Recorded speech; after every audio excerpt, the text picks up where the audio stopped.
Tawakul. So Tawakul, what does that mean? Relying. Relying on Allah, reliance. MashaAllah.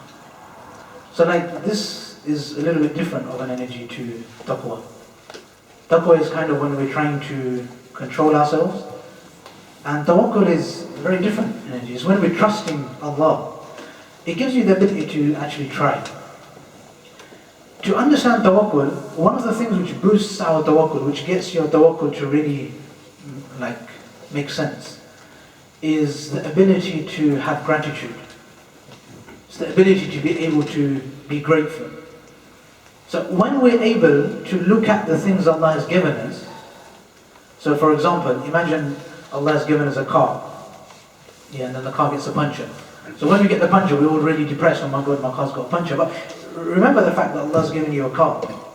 So when we do this, we notice the blessings that Allah has given us. So this is obviously something we can practice on in a separate way. But when we start practicing gratitude, we start seeing the things that Allah has given us. Then it's a lot easier for us to then trust Allah. Yeah, because we've seen all of these things. We already know that Allah's given me this, Allah's given me this, Allah's given me this. And whatever category we're thinking of the blessings of Allah, we'll know that Allah gives us so much. Because we're actually aware, we're actually able to be grateful. Does that make sense? Yeah. So if you're able to be grateful, you're able to see the blessings of Allah a lot more. It allows you to have tawakkul, and then you can trust Allah that you're able to believe in yourself to achieve anything. Because whenever you put your mind to something, you're able to achieve it. And you see the help of Allah in it. So tawakkul is also associated very closely with dua, with making our supplication. Does that make sense? How? How is tawakkul related to our dua? How does it help our dua? It helps us to rely on Allah.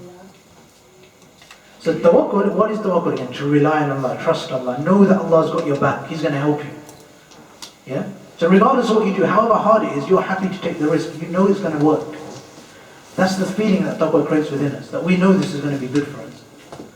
So then now, when we make dua, we actually make dua for the things we're working on. Does that make sense? Yeah. So our du'as have to become a little bit more relevant. When we start making our dua, that the things that are, all the segments of our day should be made dua for. We should make dua for them. Does that make sense? Yeah. So if the day starts and we wake up and we, eat Weetabix, and then we take the kids to school, we make dua that all of these processes, every single segment of our day goes well. And then we live the day, and then we see it go well. And so if we have tawakkul and we make this dua, we'll automatically, when the time comes for that thing to happen, we will see our du'as always get accepted. And when we pair that with gratitude as well, actually seeing the blessings of Allah a bit more, then we'll be able to know that Allah's always going to have our back. He's always going to be on our side. So this is another energy of connecting to Allah. So connecting to Allah, two main energies. One is taqwa, and the other, everyone's got those two. Okay.